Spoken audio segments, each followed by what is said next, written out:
Hello students, आप सभी का स्वागत है जीपीसी भर के वीडियो लेक्चर्स में। स्टूडेंट्स, आज हम कंक्लूड करेंगे सेकेंड पार्ट जो है हमारा विस्कोसिटी का। हमने विस्कोसिटी का पहला लेक्चर बना दिया है, आप सारे लोग उसको देखिए और वो लेक्चर देखने के बाद ये विस्कोसिटी की सेकेंड लेक्चर देखिए। स्टूडेंट्स, आज हम विस्कोसिटी में पढ़ेंगे स्टोक्स लॉ के बारे में। स्टोक्स लॉ क्या होती है? स्टोक्स लॉ जानने के बारे में जैसा कि लास्ट क्लास में हमने डिस्कस कर चुका है कि किसी भी फ्लूइड जो है, फ्लूइड में ढेर सारे क्या होते हैं, लेयर्स होते हैं स्टूडेंट्स। सपोज करो ये फ्लूइड है हमारे पास और यहाँ पे फ्लूइड्स के क्या हैं स्टूडेंट, ढेर सारे लेयर है। ओके स्टूडेंट्स, अब सपोज कीजिए हमने इसमें कोई स्फेरिकल बॉडी, एक स्फेरिकल बॉडी को अंदर डाल दिया। क्या हुआ, हमने ड्रॉप कर दिया स्फेरिकल बॉडी को किसी भी फ्लूइड के अंदर। सपोज कीजिए फ्लूइड वाटर हो सकती है, कोई भी फ्लूइड हो सकती है। हमने स्फेरिकल बॉडी को इस फ्लूइड के अंदर डाल दिया। अभी फेनोमेनन यहाँ पे क्या होगी स्टूडेंट्स, ये आप ध्यान दीजिएगा। जो लेयर इस वाटर बॉडी के कांटेक्ट में आएंगी उसकी वेलोसिटी क्या हो जाएगी, इंक्रीज हो जाएगी। वेलोसिटी इंक्रीज, किसकी वेलोसिटी इंक्रीज हो रही है स्टूडेंट? जो लेयर उस बॉडी के कांटेक्ट में आ रही हैं, और बाकी सारी लेयर क्या रहेगी, एट रेस्ट। ओके, जो उसके कांटेक्ट में आ रही है उसकी वेलोसिटी क्या होगी, इंक्रीज होगी, और जो इसके कांटेक्ट में नहीं है, जो उस बॉडी के कांटेक्ट में नहीं है फ्लूइड का पार्ट, वो क्या हो जाएगा, रेस्ट। यहाँ पे हमारे पास क्या डेवलप हुई, रिलेटिव वेलोसिटी। सपोज करो यहाँ पे इसकी वेलोसिटी है वी और ये रेस्ट है, तो इसकी वेलोसिटी क्या है स्टूडेंट, ज़ीरो। तो यहाँ पे रिलेटिव वेलोसिटी डेवलप हुई। वो रिलेटिव वेलोसिटी क्या हुई, v r minus zero is equal to v r. Okay, इस रिलेटिव वेलोसिटी डेवलप होने के कारण ये जो बॉडी है इस पे एक बैकवर्ड ड्रैगिंग फोर्स लगेगा। क्या लगेगा, बैकवर्ड ड्रैगिंग फोर्स, जो इस बॉडी को अंदर जाने के मूवमेंट को क्या करेगा स्टूडेंट, अपोज करेगा। एक बार फिर से मैं बताता हूँ, जो रिलेटिव वेलोसिटी डेवलप हुई दो लेयर्स के बीच में, उसके कारण यहाँ पे प्रोड्यूस होगी एक बैकवर्ड ड्रैगिंग फोर्स।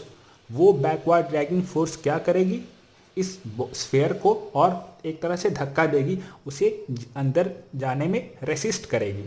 ओके, और ये जो बैकवर्ड ड्रैगिंग फोर्स होता है इसका फॉर्मूला ये है।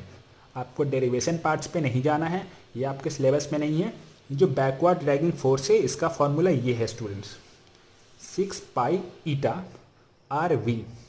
ईटा क्या है, eta is the viscosity coefficient, मैं फर्स्ट क्लास में डिस्कस कर चुका हूँ।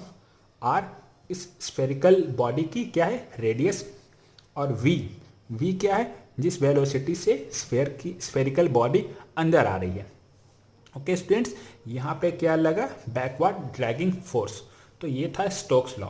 तो स्टोक्स लॉ क्या कहता है स्टूडेंट्स, जब भी कोई स्फेरिकल बॉडी किसी फ्लूइड में आती है तो वहाँ पे फ्लूइड के लेयर के बीच रिलेटिव वेलोसिटी डेवलप होती है। उस रिलेटिव वेलोसिटी डेवलप होने के कारण एक बैकवर्ड ड्रैगिंग फोर्स लगता है जिसका मैग्नीट्यूड होता है 6 pi eta are into we. अब यहाँ से हमारे पास कॉन्सेप्ट हम डेवलप करते हैं टर्मिनल वेलोसिटी का। ओके स्टूडेंट्स, टर्मिनल वेलोसिटी हम फिर से सेम एग्जांपल लेंगे। हमने स्फेयर को क्या किया है, हमने स्फेयर को फ्लूइड के अंदर ड्रॉप कर दिया है। अब देखो स्टूडेंट्स, ये स्फेयर का कुछ वेट होगा। वेट क्या है, डाउनवर्ड मूवमेंट है, वो उसे नीचे जाने के लिए क्या करेगा, पोलराइज करेगा। और इसके अपोज कौन कौन से करेंगे, एक तो ड्रैगिंग फोर्स, जैसा मैं पहले ये बता चुका हूँ, ड्रैगिंग फोर्स क्या करेगा, अपोज करेगा। और एक बॉयंसी फोर्स होती है, आप जानते होंगे, बॉयंसी, बॉयंट फोर्स।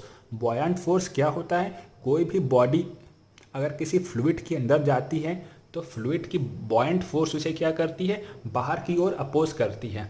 जैसे सपोज करो आप बॉल को ले गो और एक तालाब में डालोगे तो वो क्या होगा, तालाब की जो बॉयंट फोर्स है वो बॉल को क्या करेगी, बाहर की तरफ फेंकेगी, उसे अंदर डूबने नहीं देगी। तो यहाँ पे बॉयंट फोर्स और ड्रैगिंग फोर्स क्या कर रहे हैं, इस बॉडी के अंदर मूवमेंट को क्या कर रहे हैं, अपोज कर रहे हैं।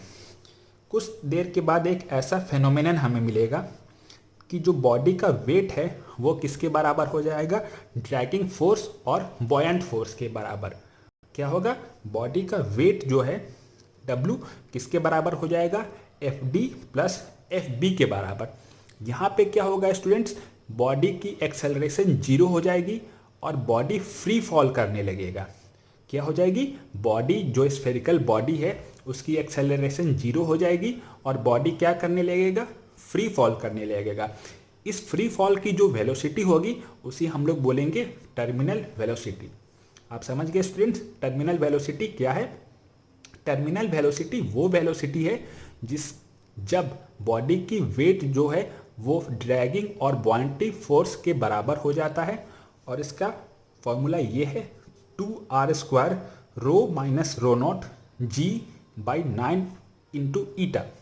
ईटा तो आप सभी जानते हैं क्या है, eta is the viscosity coefficient, G is acceleration due to gravity, R is radius, जिस बॉडी की रेडियस, स्फेरिकल बॉडी की रेडियस, रो क्या है, डेंसिटी ऑफ स्फेयर, जो स्फेयर हमने ड्रॉप किया है उसकी क्या है, डेंसिटी, और रो नॉट क्या है, डेंसिटी ऑफ द फ्लूइड, वो जिस फ्लूइड में गिर रही है उसकी डेंसिटी। अब हम पढ़ेंगे स्टूडेंट्स टाइप ऑफ फ्लो कितने प्रकार के होते हैं। तो आपके सिलेबस के हिसाब से जितने हमें पढ़ने हैं, हमें 3 टाइप ऑफ फ्लो पढ़ने हैं स्टूडेंट। जो पहला है स्ट्रीमलाइन फ्लो। क्या है, स्ट्रीमलाइन फ्लो। सपोज करो स्टूडेंट ये कोई एक पाइप है, आपके पास क्या है, पाइप है और उसके अंदर एक फ्लूइड क्या है, कोई भी फ्लूइड फ्लो कर रही है। सपोज करो 3 पॉइंट हमने लिए P, Q, R। ओके, अगर तीनों पॉइंट पे फ्लूइड की वेलोसिटी क्या है, सेम है, बराबर है, velocity at P is equal to velocity at Q is equal to velocity at R, इस तीनों पॉइंट पे वेलोसिटी बराबर है, तो वाटर की मूवमेंट क्या होगी, ऑर्डरली अरेंज रहेंगे। वाटर की मूवमेंट कैसी होगी, ऑर्डरली अरेंज्ड, एक लाइन में चलेंगे। इस तरह के फ्लो को हम लोग बोलते हैं streamline flow. Second type of flow है लैमिनार फ्लो। जैसा मैंने आपको पहले बताया है, किसी भी फ्लूइड में क्या होते हैं, फ्लूइड की अलग अलग लेयर होती हैं। सपोज कीजिए कि कोई फ्लूइड है, यहाँ पे फ्लूइड की अलग अलग क्या है, लेयर है। यहाँ पे क्या है, डिफरेंट फ्लूइड जो है डिफरेंट वेलोसिटी से आगे मूव करता है। हर फ्लूइड के लेयर की वेलोसिटी क्या है, अलग अलग होती है। तो जब लेयर में फ्लो हो तो उसे हम लोग क्या बोलेंगे, लैमिनार फ्लो। अगला फ्लो है स्टूडेंट टर्ब्यूलेंट फ्लो। ये बहुत ही इंपॉर्टेंट चीज़ है, इसे आप थोड़ा ध्यान से देखिए। टर्ब्यूलेंट फ्लो वो फ्लो होती है स्टूडेंट कि उसमें जो वाटर के पार्टिकल हैं वो डिसऑर्डरली अरेंज होते हैं, मतलब जिनका कोई भी फिक्स मैनर ना हो, कोई भी परफेक्ट सीक्वेंस ना हो, वो जैसे मन वैसे मूव करते हैं। उस तरह की फ्लो को हम लोग क्या बोलते हैं, टर्ब्यूलेंट फ्लो। समझ गए स्टूडेंट।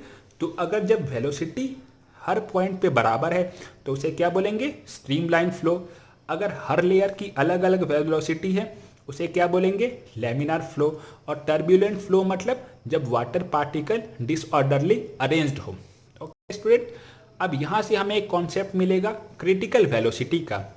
तो क्रिटिकल वेलोसिटी वो वेलोसिटी होती है स्टूडेंट जहाँ तक स्ट्रीमलाइन फ्लो, जो सबसे पहला फ्लो था, स्ट्रीमलाइन फ्लो वो क्या रहे, मेंटेन रहे। स्ट्रीमलाइन फ्लो मैंने बताया था हर पॉइंट पे वेलोसिटी क्या हो, सेम हो। तो वैसी क्रिटिकल वेलोसिटी वो वेलोसिटी है स्टूडेंट जहाँ तक स्ट्रीमलाइन फ्लो क्या है, मेंटेन हो। तो what is critical velocity, critical velocity is the velocity up to which streamline flow is maintained. तो अब हम फिर से स्ट्रीमलाइन फ्लो को डिफाइन करेंगे। स्ट्रीमलाइन फ्लो की जो वेलोसिटी क्या होती है, क्रिटिकल वेलोसिटी से कम होती है।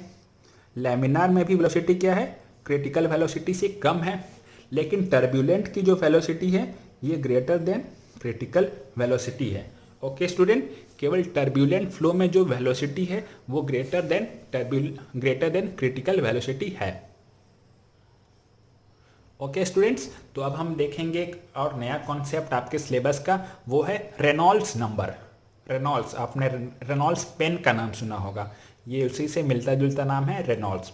तो रेनॉल्ड्स नंबर क्या है, एक नंबर है स्टूडेंट जो कि डिटरमाइन करता है किसी भी पाइप में जो फ्लो हो रही है वो क्या है, लेमिनार है, टर्बुलेंट है या स्ट्रीमलाइन है।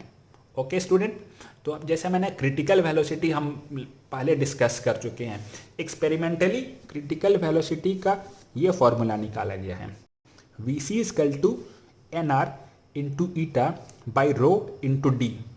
एन आर क्या है, एन आर एक नंबर है जिसे हम लोग बोलते हैं रेनॉल्ड्स नंबर, ईटा आप सभी जानते हैं क्या है, viscosity coefficient, rho is the fluid की डेंसिटी और डी डायमीटर ऑफ पाइप जिसके अक्रॉस मूवमेंट हो रही है। अब यहाँ से हम लोग एन आर निकालते हैं, v c into rho into d by eta, ये क्या निकल गया, रेनॉल्ड्स नंबर। अभी देखो स्टूडेंट्स, जब रेनॉल्ड्स नंबर का वैल्यू 0 से 2000 के बीच में आए, 0 से लेके 2000 तक आए, तो वो फ्लो कैसी हो सकती है, वो तो या तो स्ट्रीमलाइन फ्लो होगी या लैमिनार फ्लो हो गई। अगर ग्रेटर देन 3000 है, 3000 से ज़्यादा है, तो वो क्या होगी, टर्बुलेंट फ्लो होगी। और अगर 2000 से 3000 के बीच में है तो वो क्या हो रहा है, चेंज हो रहा है, कभी स्ट्रीमलाइन हो रही है और कभी टर्बुलेंट हो रही है। तो इससे हम लोग किसी भी फ्लो की नेचर को निकाल सकते हैं रेनॉल्ड्स नंबर से। थैंक यू स्टूडेंट्स, आपको कोई डाउट हो तो आप कमेंट सेक्शन में हमसे पूछ सकते हैं।